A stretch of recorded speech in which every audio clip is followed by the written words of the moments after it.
I remember the smell of rain that morning, wet dirt, diesel, and the faint sweetness of clover coming up through the fence line. The doctor had cleared me to walk without the cane, said the stroke hadn't taken anything I couldn't earn back with patience.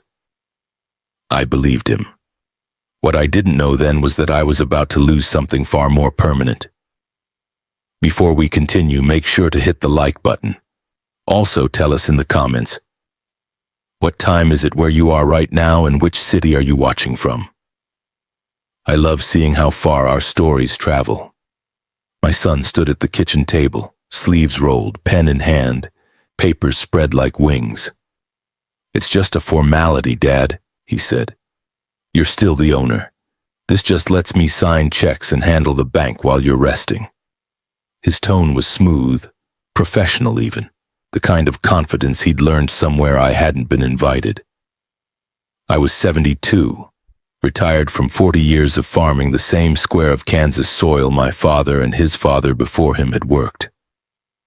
My hands shook sometimes now, but I still knew the feel of honest ground beneath my nails. I didn't know the language of lawyers and banks. That was his world. He pushed the papers toward me. "Sign it or I'll handle it myself," he said, half joking, half serious. I hesitated, the pen heavy between my fingers. There was something in his eyes, impatience maybe, or fear. But I wanted to believe he meant well. After the stroke, he'd driven down from Topeka every weekend, helped me with feed deliveries, paid the electric when I forgot. I owed him trust. That's what I told myself. So I signed, the pen scratched across the page, my name curling like an old vine. He exhaled, relieved, and started stacking the pages neatly. "You'll thank me later, Dad, I'm just keeping things running." I smiled weakly. "Just remember, this farm's more than numbers. Every acre has sweat in it." He nodded, distracted already by his phone buzzing on the counter. "I know, Dad, don't worry." The screen light reflected in his eyes. I saw the reflection of things I couldn't read, text threads, plans, opportunities. Maybe I should have asked more questions, but exhaustion settled in like damp cold. I told myself it was fine. When he left that afternoon, he hugged me quick and firm. The truck's tires threw gravel as he pulled out, leaving a haze of dust over the mailbox. I stood there longer than made sense, hand resting on the fence post, heart uneasy. The cows in the north pasture grazed under a sky the color of pewter. The air smelled of coming rain. That night I sat by the wood stove, listening to it tick and settle. The papers were still on the table, carbon copies clipped together. I read the heading, "Limited Power of Attorney," and the words blurred. Legal phrasing I didn't understand, but my name was everywhere, stamped and initialed like I'd agreed to more than I knew. The house felt too quiet. Since my wife passed 5 years ago, silence had grown into a kind of second skin. But that evening it carried a weight I couldn't shake. I poured a small glass of whiskey, more ritual than indulgence, and stared out the window at the barn light flickering against the rain. I remembered the first time I'd handed my son the tractor keys. He was 16, eager, proud. "You respect the machine," I'd told him, "and it'll respect you." He'd nodded then, eyes bright with the kind of trust sons have before they start believing they know better. Somewhere between that summer and this paperwork, we'd lost the language that once kept us close. Days passed. He called often, polite but hurried. "Everything's fine, Dad. Just signing a few checks, meeting with the bank, normal stuff." I wanted to believe it, wanted to rest. But when I drove into town for feed, folks greeted me differently. Too careful, too kind. Old Sam at the co-op asked if I was thinking of downsizing. I laughed it off, pretending I didn't notice his puzzled frown. One evening I found a surveyor's stake in the east field, bright orange tape flapping in the wind. The kind they use when land's being measured for something new. I pulled it up, planted it by the fence, and told myself it must be a mistake. but deep down, I knew. The same unease that made my hand tremble over those papers had come back steady and cold. Something was shifting, and not just the weather. That night I dreamed of my father's hands, thick, sunburned, steady as bedrock. He'd once told me, "A man's word is his deed, but his signature can be his surrender." I hadn't understood it then. Now the words echoed through my half-sleep like a warning too late. When morning came, I sat on the porch with coffee gone cold, watching fog lift off the pasture. The farm looked the same, but it felt borrowed, like a place already promised to someone else. Somewhere in the distance I heard engines, trucks maybe, workmen, or maybe just my imagination. Either way, the quiet I'd built my whole life around suddenly felt fragile. I didn't know it yet, but that signature, the one I thought was a kindness, had started a clock I couldn't see. And 3 weeks later, everything I owned would be standing on someone else's blueprint. The bank smelled like coffee and copier toner, the kind of everyday smell that somehow felt foreign that morning. I hadn't been inside one for more than paperwork and conversations my son arranged. I thought I could do the trip myself, stretch my legs, see faces I knew, ask a few questions. It felt like testing the ground beneath my feet. Old Sam at the co-op had watched me as I parked my truck. He tipped his hat in a way that tried to be casual and failed. "You all right, Eldon?" he asked, as if the answer could be read on my face. I told him I was fine, which was half true. The other half was a small stone of worry moving in circles in my stomach. Sam didn't press. He leaned on the counter and called me by my first name like a man who'd known me since boyhood. "Don't let anyone rush you into anything," he said. "Cold water on a hot day, that's what I say." He meant well. So did everyone. The bank teller who greeted me, Linda, I learned when she slid over a form, had polite eyes. She folded my driver's license like she was trying not to crease something important. "Mr. Cruz, we had a question about some recent transactions," she said, voice practiced and neutral. "Do you have a minute?" My hands, those hands that still remembered the weight of hay bales and hammer handles, went cool. "Of course," I said. I followed her to a small office whose door bore the bank's logo and an artificial plant. She closed the door softly. Her smile shifted in a way I couldn't read. "We've had some activity on your account," Linda said. "There were transfers out for a land transaction. Escrow was opened and funds transferred." She slid a printout across the desk. Numbers looked like rain on paper, dates, amounts, account numbers. My name, stern as a headline, appeared beside a deed reference. The words had the blunt honesty of farm tools. "Who signed for it?" The question came out smaller than I'd meant. I asked because I knew the answer before she said it. My son's name, beside a line that said limited power of attorney. Linda's expression was careful. There was a signed authorization on file. The transaction went through escrow last week. Developer paid a deposit and the title company processed a partial conveyance. The remaining acreage is contingent, but... She paused, looking for the right word. "The process is underway." My chest tightened as if someone had looped a rope there. Contingent. Partial. Words that sounded like livestock terms but held a legal cruelty I'd not met before. I thought of the bright orange tape flapping in my east field and the surveyor stake I'd found. The tape had been a small insult. This was the ledger that mattered. "Did he tell you?" I asked. My throat felt like it had sand in it. She hesitated. "Mr. Cruz, we process what we're presented. We keep records. If you feel there was error, we can open an inquiry, but legally speaking, the bank responds to the person authorized unless there's an order otherwise." She said it with the professional calm of someone who'd seen families argue over estates and mortgages before. I felt smaller than I had in years.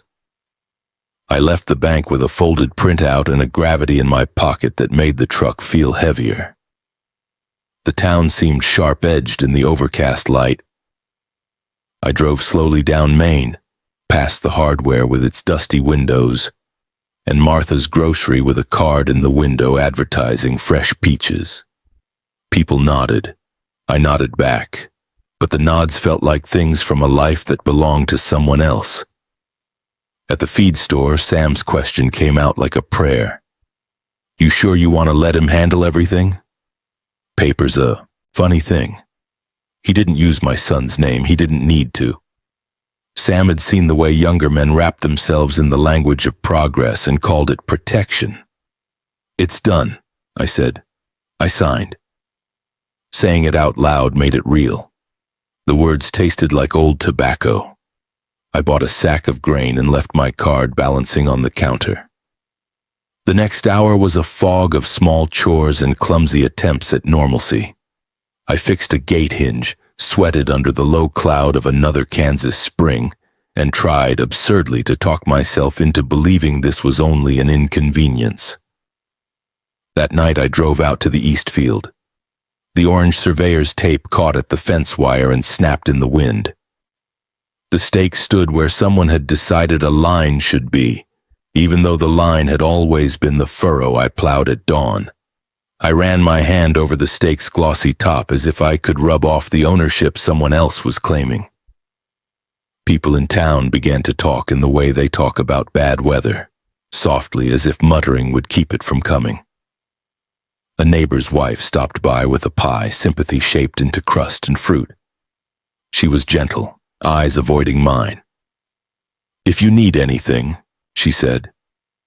It was kindness, and it hurt because kindness felt like a bandage on a wound that wanted stitches.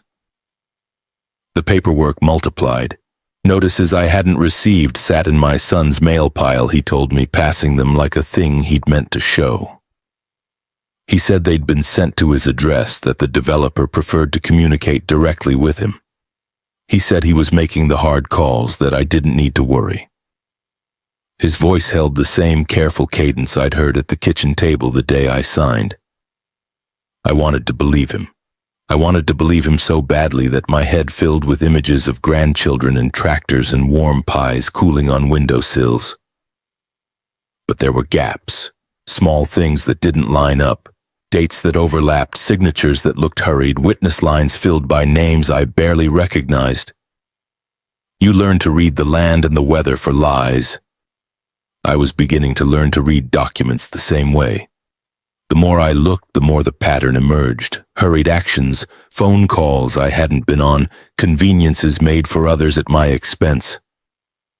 I did not confront him that night. Instead, I sat on the porch and watched the rain come down steady. It washed the dust from the world and left the fields dark and glossy. The rhythm of the rain was honest. It did not try to explain itself. I took a breath and let the cold air fill my lungs. For the first time since the doctor had cleared me to walk, I felt a frame of mind I hadn't allowed myself. The slow, stubborn decision to understand before I reacted. There are times when a man loses something and rushes to smash what remains. There are other times when a man learns to set a plow in the right furrow and reroute the field. I chose to count my losses. I chose to look the ledger in the eye. 3 weeks had not yet passed, but a clock had begun to tick in a place I couldn't see. The signature on that paper, mine, felt like a gate that had been left open. I would close it, but I would not let the gate swing and take the fence with it. Not without checking the hinges first. Character consistency. Check. Narrator, the father, 72-year-old retired farmer, widowed, recovering from a mild stroke, deeply tied to his land and legacy. His son, mid-30s, ambitious given power of attorney, pragmatic and increasingly distant in behavior. Old Sam, co-op, longtime neighbor and friend, cautious, offers country wisdom and small-town perspective. Linda, bank teller, bank employee who informs the narrator about land transaction activity. Professional, neutral. Narrator's late wife. Mentioned in reflection, her absence shapes the narrator's emotional landscape. Continuity verified. All familial relationships are referenced by role only. No contradictions in timeline or motivations are present for characters introduced so far. By the second week of June, the house had gone strange. The same walls, the same clock ticking in the kitchen, but every sound seemed to belong to someone else. My son started bringing his wife around more often. She moved through the rooms like she was cataloging them, running her fingers along the windowsills, measuring drapes with her eyes, talking about natural light and modern upgrades. I caught her taking photos once, angles of the living room, the barn from the porch. She smiled when she saw me watching. "Just thinking of ideas," she said. Ideas for what? She didn't say. The evenings used to be quiet, just the sound of frogs in the creek and wind brushing through the fields. Now laughter spilled out of the living room, music from their phones, voices speaking too loudly, too easily. My home had become a place where I was a guest who forgot to leave. One night I came in from the shed and found boxes stacked by the front door. "What's all this?" I asked. My son looked up from his phone unfazed. "We're just rearranging, Dad. Figured we'd move into the main bedroom. Easier for us with the baby coming." I stared at him. "Your room's upstairs." He gave that small, polite smile that doesn't reach the eyes. "It's too cramped up there. You'll be more comfortable in the guest house for a while anyway. Fewer stairs, more privacy. It's temporary." The word temporary landed like gravel in a tin bucket, loud, empty, echoing. The guest house sat 50 yards behind the barn, a two-room space I'd built years ago for seasonal workers. It had no heat in winter, no insulation to speak of. The thought of living there didn't hurt because of the discomfort. It hurt because I hadn't realized I was already being moved out.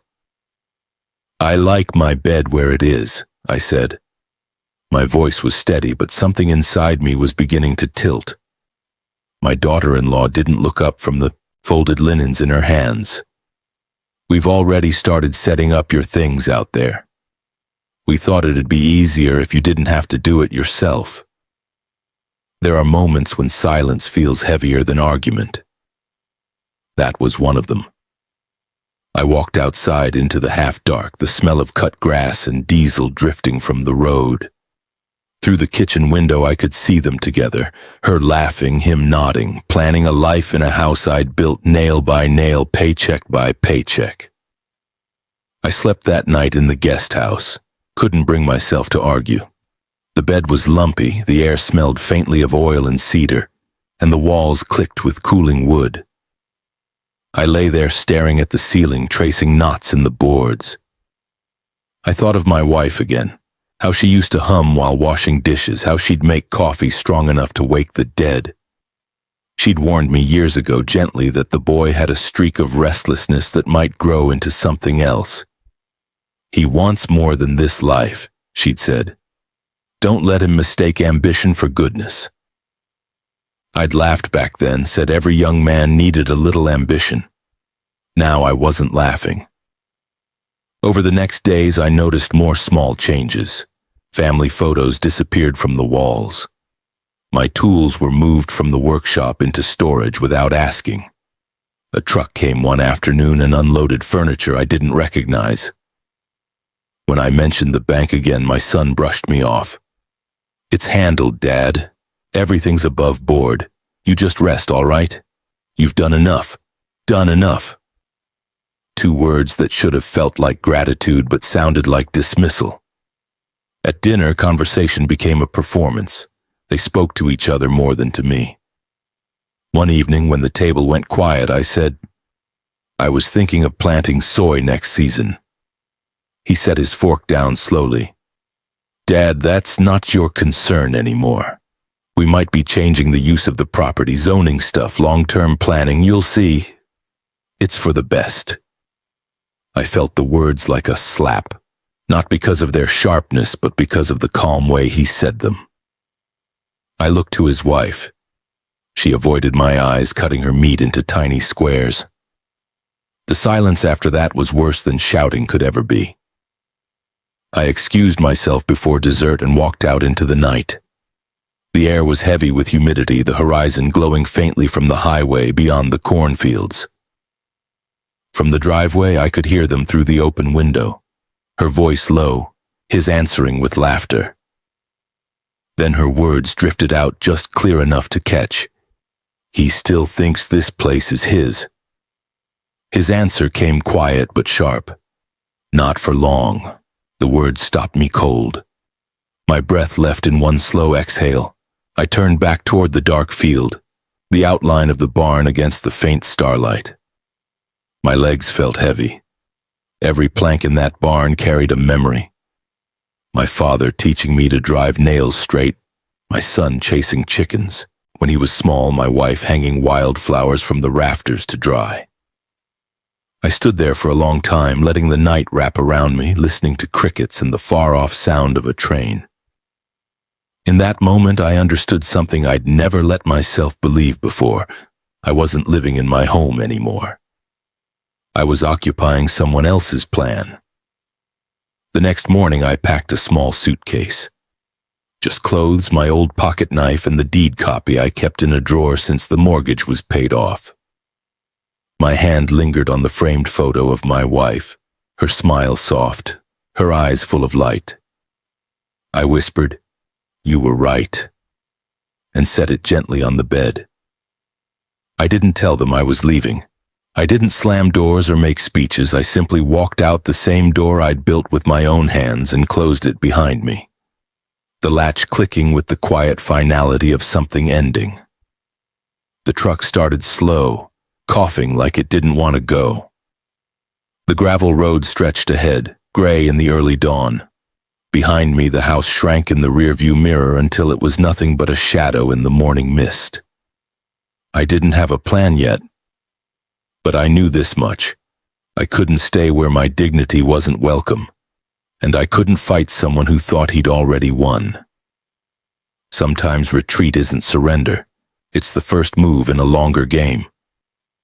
I reached town just as the sun was burning through the morning fog, the kind of pale gold light that makes everything look gentler than it really is. My truck rolled down Main Street slower than usual. Storefronts still slept behind paper signs and locked glass doors. The place hadn't changed much, only I had. I rented a room above the hardware store. The sign out front read Hanson's Fix-It Supply. Paint faded, half the bulbs in the window sign dead. The upstairs space used to be storage years ago. Now it was a furnished room for travelers and the kind of men who didn't have anywhere else to go. A bed, a small table, a window that looked down on the streetlight. The owner, Pete Hanson, handed me a brass key and didn't ask questions. He'd known me since I was 20. "It's not much," he said, scratching his beard, "but it's quiet and the plumbing's good enough for an honest man." "Quiet's all I need," I told him. That first night I lay in the narrow bed listening to the floor creak as the wind moved through the alley outside. I'd thought I'd miss the farm, the smell of soil, the hum of the grain dryer, but what I missed most was the illusion that I still belonged there. The next morning I walked down to the diner for coffee. The waitress recognized me and smiled politely, but her voice had that softness people use when they've heard gossip and don't know what's true. "You doing all right, Mr. Cruz?" "I'm fine," I said. "Just needed a change of view." She poured the coffee without replying. I sat by the window, stirring the cup, though I took it black, and watched a man across the street tacking a new sign to the bulletin board outside the town hall. It read, "Land Development Meeting, Public Input Welcome. My land, my input." None of it had been asked for. When I stepped out into the street again, the bell over the hardware door jingled behind me. Pete's sister stood at the counter sorting a stack of invoices. I hadn't seen her in years. "Martha?" I said, surprised. She turned, then smiled, small but genuine. Well, I'll be, she said. Didn't think I'd see you here again unless you broke a tractor axle. She looked about my age, maybe a few years younger. Silver hair tied back, glasses perched low on her nose, the kind of calm presence that makes a room feel steadier. I broke something, I said. Just not metal. She tilted her head, reading between the words. Come on upstairs, Pete keeps the good coffee where customers can't find it. We sat in the break room behind the counter, mugs steaming between us. She asked nothing for a while. Just let me talk. And I did. About the papers I signed, the sale I didn't know about, the way my son had eased me out of my own house like he was rearranging furniture. When I finished, Martha stayed quiet for a long time. Finally, she said, I used to work for a law office before I came back here. Mostly deeds, title transfers, farm leases. Tell me something. When you signed that power of attorney, were you still on medication for your stroke? Blood thinner, mostly. Why? Because if you were under medical recovery, any document signed without independent witness can be challenged, especially if the witness was related. I frowned. The witness line? I think his wife signed it. Martha nodded slowly. Then he may have done you a favor without meaning to. Her calm logic cut through the fog in my head. For the first time in weeks, I felt a shape forming around my anger. Something sharper, cleaner. You mean I could fight this? You could question it, she said. That's the first step. You said the developer's name is on the papers? Yeah. Braddock Properties out of Wichita. Her eyebrows lifted. I know them. They've got a reputation for rushing deals and skipping proper filings. If they bought your land without valid authority, their entire purchase could be void. The word void had a ring to it, like metal striking metal. I don't know if I've got it in me to start a fight, I said quietly. It's not a fight, she said. It's correction. The law's slow, but it's not blind. You've been taken advantage of. That's not pride talking, that's fact. If you want, I can reach out to someone I trust. Used to be a lawyer, now mostly helps folks navigate property disputes for coffee money. He still knows his way around a courthouse. I looked at her over the rim of my cup. You'd do that? You taught me how to drive a stick shift when I was 17, she said with a small smile. I figure I owe you one. That night I walked back to my rented room and sat at the little table by the window. Outside, the town was quiet, one streetlight flickering, the distant hum of a grain truck on the highway. On the table lay the folder I'd brought from home. The deed, the photocopies, and the bank printout from Linda. I spread them out carefully. My name printed in steady black ink at the top of the title, no co-owner. No secondary signatory, just me. I traced the raised notary seal with my thumb and felt something stir in me that I hadn't felt since before the stroke. Purpose, not rage, not revenge. Just the solid ground of knowing what's right. Martha's words kept circling my mind. If the witness was family, the documents flawed. The next morning I called her at the store. All right, I said, set it up, I'll talk to your friend. Her voice warmed. Good. I'll call him today. He owes me a favor and you deserve to know exactly what you're up against. After I hung up, I stood by the window watching the sunlight spill across the empty street. Somewhere out there, my son was driving his new truck, maybe telling himself he'd done nothing wrong. Maybe he even believed it, but he'd forgotten one thing. I wasn't dead yet, and if there was still breath in my lungs and a signature on that deed, then this fight, whatever form it took, wasn't over. Not by a long mile. Martha called the next afternoon just as the church bell downtown struck 2. I was sitting by the window watching dust float through a stripe of sunlight when the phone buzzed. Are you free in an hour? She asked. I can be. Good. He can too. His name's Gerald. Used to work property cases up in Topeka. You'll like him. He listens before he talks. An hour later, I sat at a corner table in the diner. Martha came in with a man in his late 60s. Tall, worn suit, glasses smudged at the edges. The look of someone who'd spent a lifetime reading fine print and learning what people tried to hide behind it. He extended his hand. "Gerald Price," he said. "Martha says you're a man who needs his name back." That introduction caught me off guard, but I liked it. It was plain-spoken and honest. We ordered coffee. Gerald unfolded a legal pad from his briefcase and clicked his pen. "Let's start simple," he said. "What did you sign, when did you sign it, and who was in the room?" I told him everything.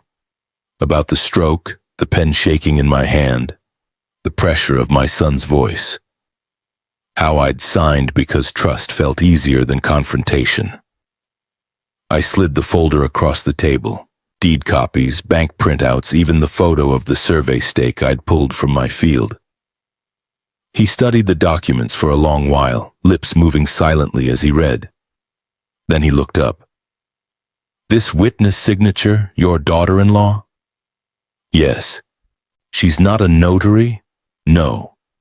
"Then this document doesn't hold up for financial transfer of property. Power of attorney allows certain authorizations but not conveyance of land without independent verification. He'd have to have your explicit signature notarized on the deed itself, not just power of attorney paperwork. The sale's flawed." Flawed. That word landed in me like a seed hitting the right soil. "So you're saying—" "I'm saying the buyer's title is clouded," Gerald interrupted gently. "Meaning no clean ownership can transfer until this is resolved. Any bank or developer with sense will freeze their process the moment they realize it." He leaned back, eyes sharp now behind those tired glasses. "And if I were you, I'd tell them sooner rather than later." Martha watched me quietly, letting the information settle. "We can send a notice," she said. "A formal letter citing improper execution of transfer that'll scare them into hitting pause. Developers hate uncertainty." I sat there, coffee cooling between my palms, feeling something I hadn't felt in months. Control. "Do it," I said. "Let's stop them before they turn my pasture into pavement." That evening we met again in her small office behind the hardware store. She had an old manual typewriter she still preferred over computers. Each keystroke echoed sharp in the quiet room. Gerald dictated, I signed, and Martha read it back aloud. "To Braddock Properties and all associated parties, this letter serves as formal notice that the property located at County Road 15, parcel ID 301-44A, was sold under invalid authority. The original owner, Eldon Cruz, did not authorize conveyance through notarized deed. All further development or transfer is subject to immediate legal review and potential injunction." Her voice was steady, clipped, the sound of law finding its backbone. I signed the bottom, my name clean and firm this time, not shaking, not uncertain. Martha looked up, smiling faintly. "Feels different signing your own name when it means taking something back, doesn't it?" "It does," I said. "Feels like breathing again."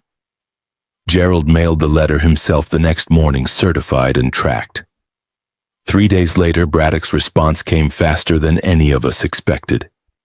The developer's assistant, a woman named Evelyn, called the hardware store asking for me directly. Martha handed me the phone. "Mr. Cruz?" Her voice came brisk but not unfriendly. "We received your notice. I've reviewed your claim and, well, it appears you're correct. Our records show no notarized authorization on file." I waited.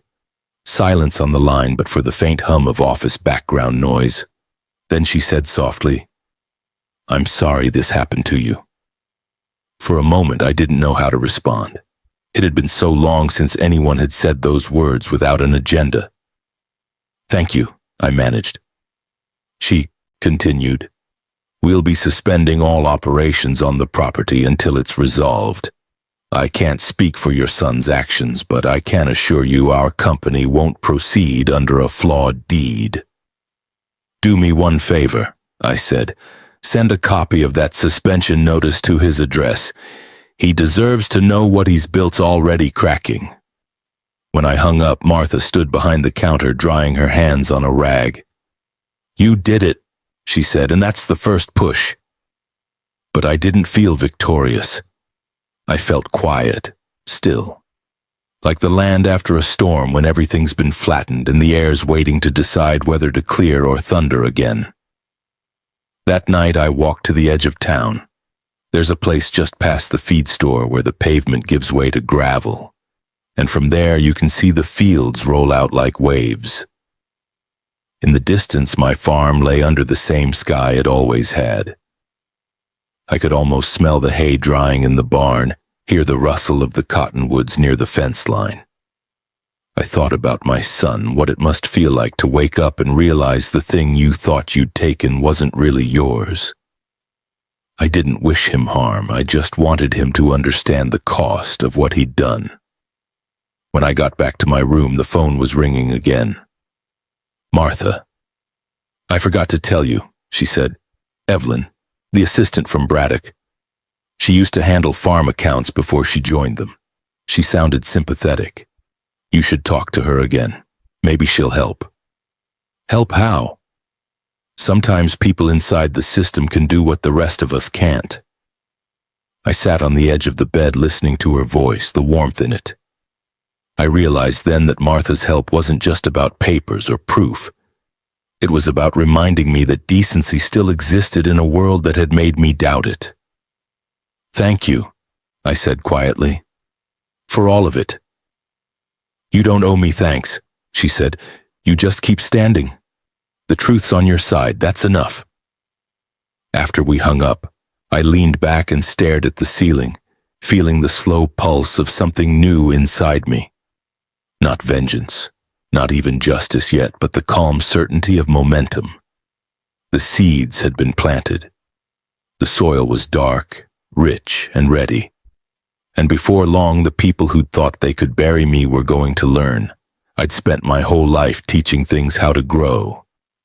3 weeks after I'd left home, the phone started ringing before sunrise. First once, then again, then again. I didn't answer. The light outside was still soft, the kind of gray-blue that makes the town look like it's holding its breath. I sat at the table in my rented room, coffee cooling beside me, watching the phone vibrate against the wood. The calls came faster, my son's number, then unknown numbers, then his wife's. I let them all ring. Around noon, the sound stopped. For the first time that day, there was silence. I poured the cold coffee down the sink and stepped outside. The street was empty except for a delivery truck parked by the feed store. A sparrow landed on the signpost and chattered at nothing in particular. The quiet didn't last long. A truck I knew too well turned the corner, gravel spitting from its tires. My son's silver Dodge. He pulled up too fast, engine idling hot, door slamming open before it even stopped moving. He looked thinner, unshaven, jaw tight with panic. Dad, he said, voice cracking between anger and fear. What the hell did you do? I leaned against the railing of the hardware store steps, arms crossed. Good afternoon to you too. He ran a hand through his hair, pacing. Braddock froze the deal. They said the sale's invalid. Do you have any idea what you've done? I've got payments lined up, investors waiting. I didn't do anything, I said quietly. You did. You sold something that wasn't yours. His eyes flashed. I was trying to save it. You were running it into the ground. You can't handle the taxes, the upkeep. Someone had to step in. You should be thanking me. I stepped down from the porch until we were eye level. You didn't save it, you sold it. There's a difference. He shook his head, laughing once. A short, bitter sound. You don't understand business, Dad. The world's not what it was in your day. You think this land means something sentimental, but to everyone else it's just property. I stared at him for a long moment. Then maybe that's why you've lost every part of yourself that isn't for sale. He looked away first. From the doorway behind me, I heard Martha's footsteps. She stayed quiet, but her presence steadied me. My son noticed her, his voice sharpening. Oh, so this is your new hobby now? Making friends in town to ruin your own family? Careful, Martha said softly. He's not the one who needs ruining. He ignored her, turning back to me. You've embarrassed me. The developers are threatening to sue for breach. I could lose everything. You think that's justice? You think that's what Mom would have wanted? The mention of his mother was a low blow, and he knew it. I took a breath before answering. Your mother believed in hard work and honesty. She also believed that family doesn't mean obedience. It means respect. And you lost that the moment you treated me like an obstacle instead of a father. He opened his mouth, then shut it. His hands trembled slightly. He wasn't angry anymore, he was desperate. What do you want from me, Dad? You want me to beg? To say I'm sorry? I don't want anything from you, I said. You already took enough. He stared at me, eyes wet with frustration. So that's it? You're cutting me out? No, I said. I'm letting you walk out. There's a difference. Martha stepped forward then, handing me a folded document. I opened it slowly. A copy of the suspension notice Evelyn had sent from Braddock. I handed it to him. This is what happens when you build your future on someone else's foundation. It cracks.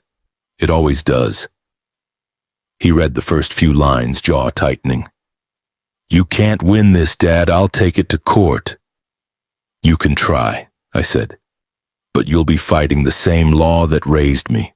The same one that says a man's word is binding and his property is his until he gives it willingly. I never gave it. He looked down at the page again, eyes scanning like he was searching for a loophole that wasn't there.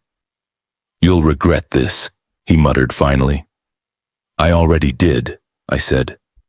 That's why I fixed it. He turned abruptly, stalking back to his truck. For a moment I thought he'd drive off without another word. But then he stopped, gripping the doorframe. You think this makes you righteous? You ruined your own son. I let the silence between us stretch until it was unbearable. Then I said, no. I just stopped letting my son ruin me.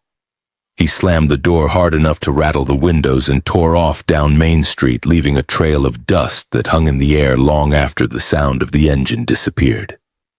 When the quiet finally returned, I realized my hands weren't shaking. Martha stepped closer.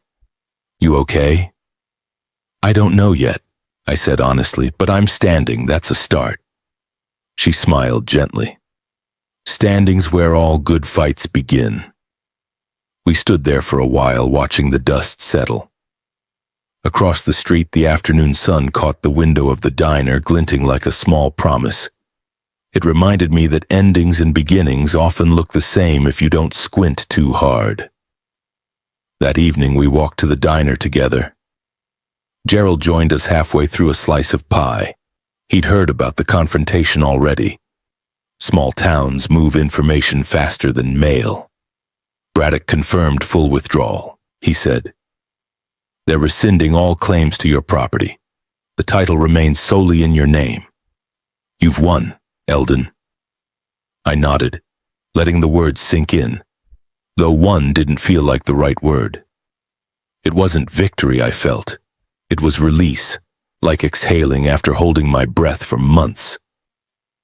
When I walked back to my room later that night, the sky above was deep blue and clear. The stars looked exactly the same as they had above my farm all my life. Distant, but steady. I realized then that justice doesn't arrive with noise or applause. It shows up quietly, like dawn creeping over fields that have been dark too long. and for the first time in months I slept without dreaming of signatures or betrayal or rain. I dreamed of sunlight on open land. It was late August when I finally drove back out to the farm. The road looked the same, but I didn't. The fields had turned the color of old gold, the air thick with the scent of cut hay. As I crested the last hill before the house, the sight of it stopped me cold. The barn, the porch, the fence line all still standing untouched. For months I'd imagined coming back to nothing but foundations and regret.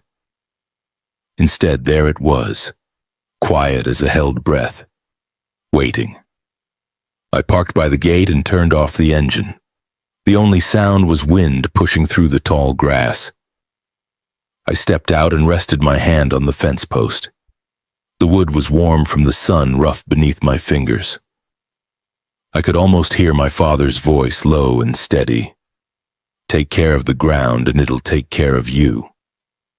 I'd failed that once, not because I didn't love the land, but because I'd stopped believing I could protect it. That would never happen again. Martha's truck pulled in behind me, engine idling low. She climbed out carrying a paper bag that smelled faintly of coffee and cinnamon rolls. I figured you might need breakfast before the nostalgia hits, she said with a grin. You read me too well, I said. We sat on the porch steps eating in companionable silence. A few sparrows darted under the eaves, reclaiming their nests.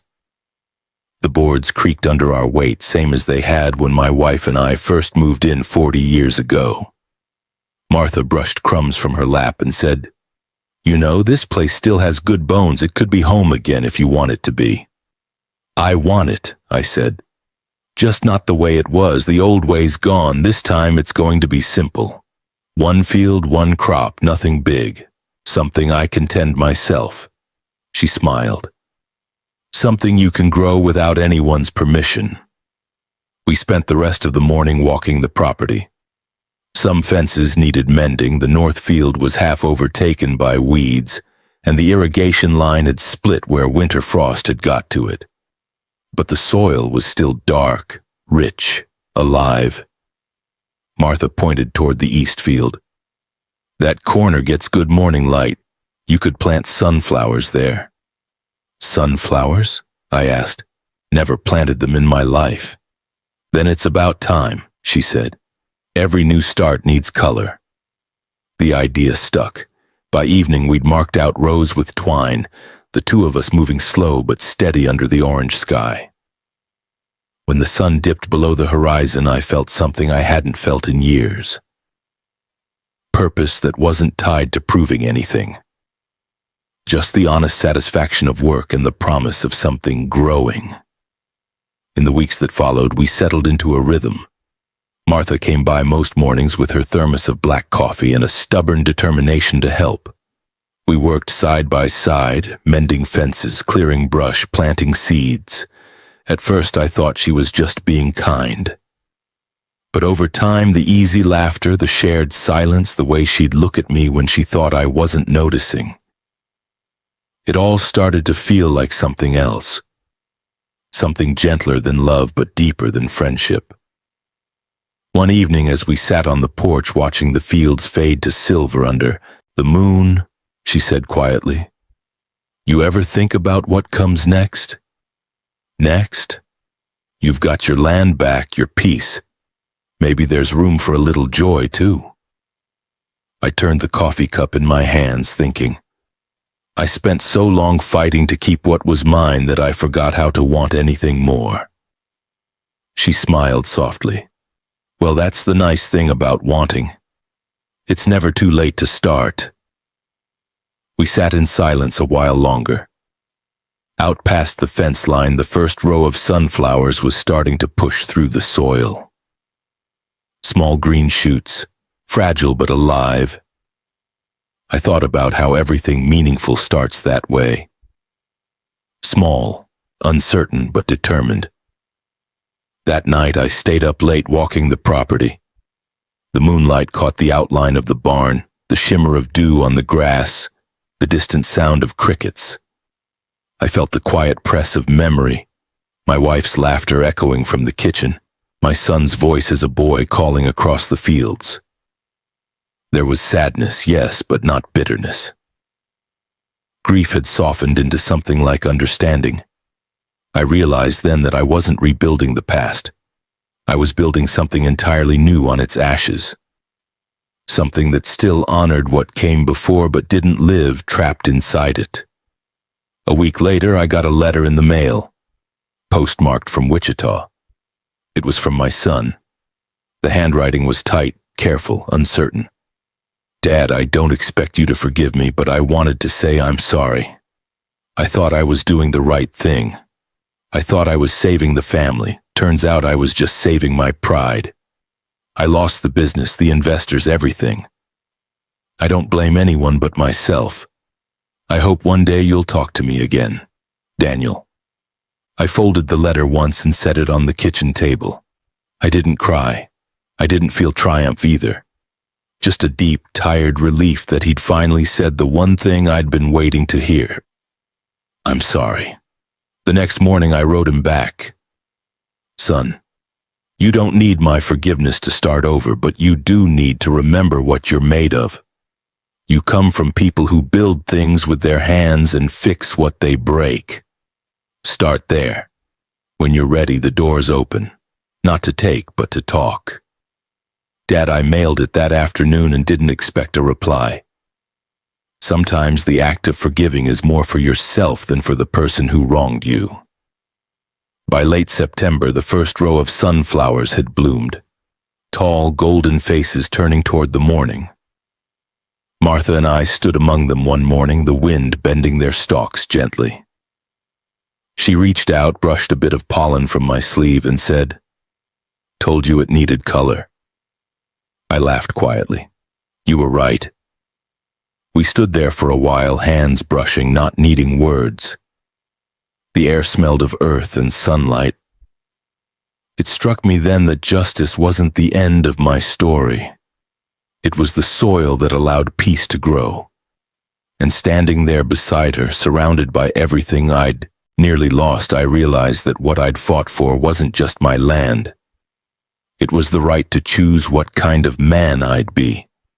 One who carried bitterness like a stone, or one who planted something better in its place. I chose the latter. As the sun climbed higher, the fields shimmered gold all around us. The breeze lifted, carrying the smell of harvest and distant rain. I looked at Martha, her silver hair catching the light, and thought, maybe the harvest wasn't just in the ground anymore. Maybe it was here, in the heart, where second chances take root quietly and bloom when you least expect them.